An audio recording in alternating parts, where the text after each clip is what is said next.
শুভ সকাল আমার প্রিয় বন্ধুরা, কেমন আছো তোমরা সবাই? আশা করছি তোমরা যে যেখান থেকে দেখছো সবাই খুব খুব ভালো আছো, সুস্থ আছো।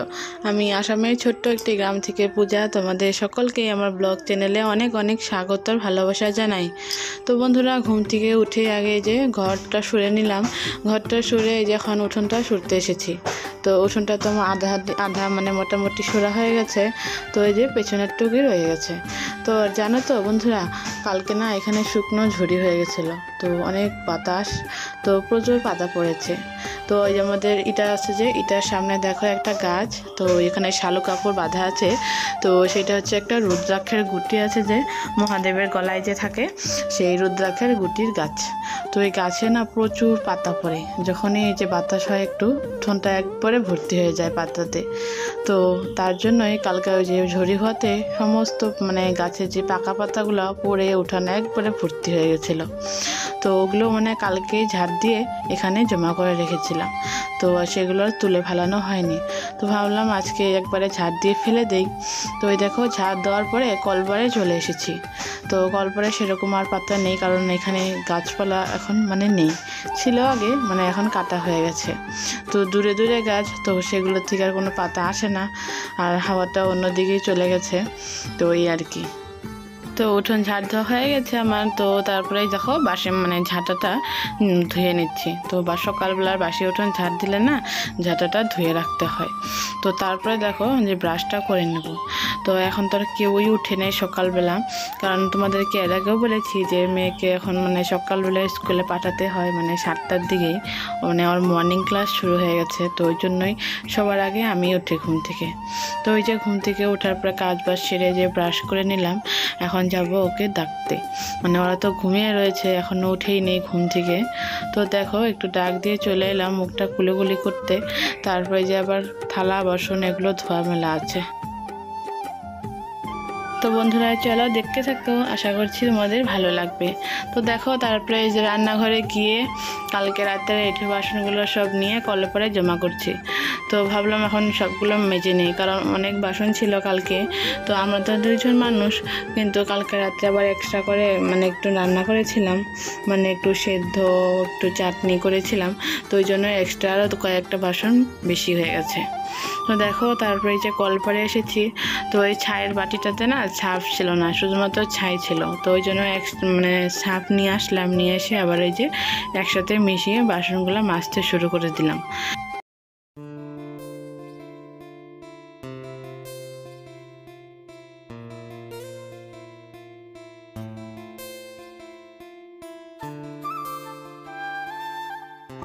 তো দেখো বন্ধুরা, আমার বাসন মাজা হয়ে গেছে। তো এখন এই যে এক এক করে সবগুলো ধুয়ে নিচ্ছি।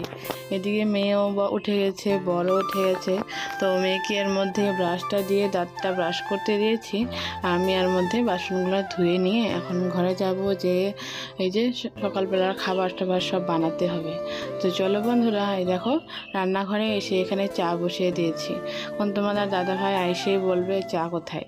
তো ওই জন্য আগে চাটা বসিয়ে দিলাম, তারপরে মেয়ের জন্য ম্যাগি বানাবো, কারণ এত সকালে ভাত খেয়ে যাওয়াটা সম্ভব না। আর ছোট মানুষ, অত সকালে ভাত খেতেও চায় না। আর সত্যি কথা বলতে কি, যদিও ভাত রান্না করি, ওকে ভাত খাওয়াতে খাওয়াতে আমার 1 ঘন্টাই লেগে যায়। তো ওই জন্যই ওর যদি মানে সকালবেলা ভাত খাওয়াতে বসি, তো স্কুলের সময় পারি হয়ে যাবে।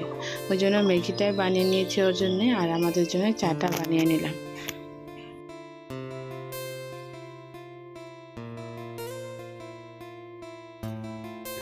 তো চাটা খেয়ে এই যে মেয়েকে রেডি করতে চলে এসেছি। তো কালকে এই যে মেয়ের জন্য এই শার্টটা বানিয়ে নিয়ে এসেছিলাম, হাফ শার্ট, মানে ওর স্কুলে যাওয়ার জন্য তো ফুল শার্টই বানানো হয়েছিল, হাফ শার্টটা বানানো হয়নি। তো কয়েকদিন হলো গরমও খুব পড়েছে, তো ওই জন্য তাড়াহুড়ো করে একদিন বাজারে গিয়ে শার্টটা বানাতে দিয়েছিলাম। তো কালকে সন্ধ্যাবেলা তোমাদের দাদাভাই নিয়ে এসছে। তো ভাবলাম তাহলে আজকে থেকে পরিয়ে দিই, কারণ আজকে তো খুবই গরম। তো দেখো শার্ট ঠাট মানে ড্রেস পরানো হয়ে গেছে। এখন এই যে আমাকে একটু চুল বেঁধে দেবো। আর ওকে রেডি করাতে না এতটাই অসুবিধা হয় কি বলবো বন্ধুরা, মানে খুবই লড়াচড়া করে, মানে এদিক সেদিক করে, মানে ড্রেসটা পরাবো তাও মানে খুবই মানে চুপচাপ থাকতেই পারে না এক জায়গায়। তো দেখো কষ্ট মষ্ট করে চুলটা বেঁধে দিচ্ছি। তারপরে মানে কি ওর মাথার সামনে একটা টিক্কি আছে, টিক্কির জন্য সামনের চুলগুলো না দাঁড়িয়ে থাকে, তো দেখতে ভালো লাগে না। তো ওই জন্য রোজ ওকে টিক্কি বেঁধে দিই, কারণ মানে সামনের দিকে চুলটা এসে যায় আর সেগুলো চোখে লাগে। তো দেখো চুল বাঁধা হয়ে গেছে, তো এখন একটু ক্রিম লাগিয়ে দিলে ও একদমই রেডি হয়ে যাবে। তো আর ম্যাগি খাওয়া হয়ে গেছে, তো সেগুলো আর শেয়ার করা হলো না। তো দেখো তোমাদের দাদা ভাই যে বাইকটা ঘর থেকে বের করলো, বের করে এখন ওকে নিয়ে যাচ্ছে স্কুলে। তো এখন মোটামুটি তোমার 7:20 বাজে, তো 7:30টার থেকে ক্লাস শুরু। আর স্কুলটা একটু দূরে আছে, কিন্তু বাইকে গেলে তোমার 5 মিনিটের মধ্যেই পেয়ে যাবে। তো চলো বন্ধুরা, এখন এই যে মেয়েকে স্কুলে পাঠিয়ে আমি যে চা খেতে বসে গেছি, কারণ চা তো তখনই বানিয়েছিলাম, কিন্তু তোমাদের দাদাভাইকে দিয়েছি মেয়েকে রেডি করানোর জন্য, আমি আর খেতে পারিনি। তো আমার চাটা ঠান্ডাই হয়ে গেছিলো, তো তারপরে আবারও ওই যে চাটা গরম করে নিয়ে একাই খেতে বসেছি। তারপরে তো আবার নানান কাজ, সারাদিনের রুটিন। তো দেখো বন্ধুরা, চাটা খাওয়া হয়ে গেলে একবারে স্নান করে চলে এসেছি পুজো টুজো দিয়ে। তো তারপরে যে আজকে ভাবলাম একটু মানে মিক্স চচ্চড়ি করব, মানে সব কিছু দিয়ে একটা চচ্চড়ি করব। তো এরকম চচ্চড়ি না খেতে ভালোই লাগে। তো ওই জন্য 2টো মিষ্টি কুমড়ার ডগা তুলে নিলাম। তো এখন হচ্ছে গাছ থেকে বেগুন তুলব। তো আমাদের বাড়িতে যে সেই গাছ বোনা হয়েছিল, তো সেখানে না বেগুন ধরেছে। তো ওই দেখো একটা বেগুন, তো ওই দিকে আরও কয়েকটা বেগুন ছিল, তো আগে এটাই তুলে নিচ্ছি, তারপরে ওই দিকেরটি তুলবো। আর এই দেখো আমাদের মিষ্টি কুমড়োর জাংলায় আর মানে বেশি কুমড়ো নেই, মাত্র 3টে আছে। আর গাছটাও মরে যাচ্ছে, মানে অনেক দিনই হয়ে গেল গাছটা, আর মানে গাছে পোকা ধরার জন্য গাছটা না বেশি দিন টিকলো না। তো যাই হোক, কী করা যাবে। তো এই দেখো বেগুন টেগুন তুলে নিয়ে একবারে যাব সোজা রান্নাঘরে। তো বন্ধুরা জানো তো, গ্রামে থাকলেও না লোকে কথা বলতে না কেউ মানে ছাড়ে না। তো যাই হোক, তো তোমাদের দাদাভাই বলেছিল সবাই তো রিল বানায়, তাহলে তুমি কেন বানাও না? মানে আমি আগেও বানাতাম, তো মাঝখানে একবারে বানানো বন্ধ করে দিয়েছি, মানে লোকের কথা শুনতে শুনতে না বানাতেও ইচ্ছে করে না। তো যাই হোক, তোমার দাদাভাই নতুন করে আবারও কথাটা শুনে আবারও রিল বানাতে আরম্ভ করলাম। তো সেই দিনটা একটা রিল বানিয়েছিলাম, তো কার জানি পছন্দ হয়নি। সে আমাদের বাড়িরই একজন সদস্যকে কথাটা বলেছে যে গানটাতে আমি রিলটা বানিয়েছিলাম, তো সেই গানটা নাকি খারাপ। তো আমি খারাপভাবে করিনি, কিন্তু তার খারাপ লেগেছে। তো এই আর কি, জানো তো মানে কি বলবো আর, মানে পদে পদে না মানুষের লোকের কথা শুনতে হয়। আরও অনেক কথা শুনেছিলাম আগে, তো কি করব, এখন ভেবেছি যে এখন আর কারো কথাই শুনবো না, নিজের যা ভালো লাগবে বা নিজের বর যা বলবে ওইভাবেই চলবো, ওইভাবে করব। তো তারপরে দেখো রান্না করতে চলে এসেছি। তো আজকে না ওই যে বললাম না নিরামিষ চচ্চড়ি আর বেগুন ছিল, তো ওই বেগুন ভাজা, নিরামিষ চচ্চড়ি, আর ওই যে তোমাদের দাদাভাই মাছ পাঠিয়েছিল, তো সেই মাছের ঝোল করব। তো ওই জন্য আগে ভাজাভুজিগুলো বানিয়ে নিলাম, কারণ আগের থেকে রান্নাটা করে নিলে না খুবই ভালো হয়। লাস্টে যদি একদম তরকারি বানাই তাহলে কড়াইগুলোও অত নোংরা হয় না।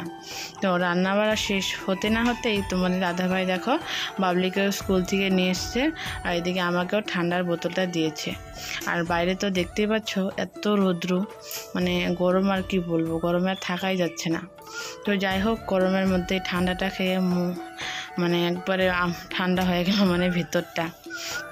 তো আর কি, এদিকে যে আমি খেলাম, আর যে বাবলিকে বললাম যে ওই ঘরে তোমার দাদাদেরকে দিয়ে আসো, মানে ওর জ্যাঠাতো ভাই আছে ওদেরকে। তো চলো বন্ধুরা, এখন যাব হচ্ছে কি করতে, অনেক একটা বড় কাজ আছে, সেই কাজটা করতে। তো তার আগে তোমাদেরকে শেয়ার করে দিই কী রান্না করেছি। তো এখানে রয়েছে ওই মাছের ঝোল আলু বেগুন দিয়ে, তারপরে এখানে মাছ ভাজা, কুমড়ো ভাজা, তো এটা আমাদের গাছেরই কুমড়ো। আর যে চচ্চড়িটা ছিল তো সেটা আর মানে দেখানোর কথা ভুলে গেছি, মানে নিচেই ঢাকা ছিল। তো এই দেখো সেই বড় কাজটা হচ্ছে চুল কাটা। তো আমার মেয়ে না নাপিত দেখে খুবই ভয় পায়, নাপিতের কাছে চুল কাটতেই চায় না। এর আগে 2-3 বার এনেছিলাম নাপিত, মানে বাড়িতে এনেছিলাম, মানে জোর করে ওকে চুল কাটানো হয়েছে। তো এখন ভাবছি আমি নিজেই চুল কাটবো, মানে এখন একটু বড় হয়ে গেছে, এখন একটু বুদ্ধি হয়ে গেছে। তো ওকে বসিয়ে নিয়েছি চুল কাটানোর জন্য, কিন্তু বারে বারে লড়াচড়া, একবার এদিক একবার ওই দিক, আর শরীরে চুল পড়তেই দিচ্ছে না। তো ওই জন্য একটা গামছা দিয়ে সারা শরীরটা ঢেকে নিয়েছি, যাতে মানে শরীরে না পড়ে।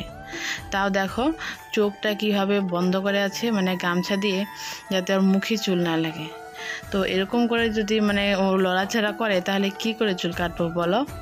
তো আমিও আজকে মানে খুবই অসুবিধা হচ্ছিল ওর চুল কাটতে। তো তারপরে দেখো তোমাদের দাদা ভাইকে বললাম যে দেখো ও খুবই কিন্তু দুষ্টুমি করছে বলে, তোমাদের দাদা ভাই নিজেই পেছন দিকে একটু একটু করে চুল কেটে দিল। মানে আমি তো সামনের টুক দিয়েছিলাম, পেছনের টুক আর ও কাটতে দেয়নি। তো বললাম তুমি দাও। তো দেখো এখন মানে ও খুব চুপচাপে বসে আছে ভালোভাবেই, আর বলছে যে আমি তোমার কাছে কাটবো না, আমি নাকি ব্যথা দিই ওকে। ওকে চুল কাটার সময় আমি ব্যথা দিই, আর বাবা ওকে ব্যথা দেয় না। তো দেখো চুল কাটা হয়ে গেলে আমি চুলগুলো নিয়ে যাচ্ছি কলা গাছের তলায়। ওই যে নারকেল গাছটা দেখতে পাচ্ছ বন্ধুরা, তো ওই নারকেল গাছের পেছন সাইডে আমাদের মানে একটা কলা গাছ আছে। তো সেই কলা গাছে চুলটা দেব। তো সবাই বলে কলা গাছের গোড়ায় যদি চুল দেওয়া হয় খুবই নাকি ভালো। তো এদিকে দেখো মেয়েকে চুল কাটানোর পর আমি নিজেও আবার স্নান করেছি, কারণ ওর জন্য আমার শরীর দিয়েও মানে অনেকটাই চুল এসে গেছে। আর এই গরমের মধ্যে না মানে শরীরও ঘামা শরীর, চুলগুলো যেন আটকে আটকে লেগে আছে শরীরে। তো ওই জন্য আমিও স্নান করে নিলাম, আমার সাথে সাথেই স্নান করে চলে এসে মেয়েকে ভাত খাওয়াতে। তো মেয়ের জন্য আজকে ডিম সিদ্ধ করেছিলাম, তো সেটাও তোমাদেরকে শেয়ার করতে পারিনি, কারণ মেয়ে মাছ খেতে সেরকমটা পছন্দ করে না। তো যখনই ঘরে মাছ আসে ওর জন্য এক্সট্রা করে ডিম আনা হয়। তো ডিমটা না খুবই ভালোবাসেও, তো তার জন্যই। তো বন্ধুরা চলো মেয়েকে খাওয়াই নেই, আর ব্লগটাও আর বেশি লম্বা করব না, আজকের মতন এখানেই শেষ করছি। যদি ভালো লাগে লাইক কমেন্ট অ্যান্ড সাবস্ক্রাইব করে দিয়ে আমার পাশে থেকো। আজকের মতন টাটা, বাই বাই।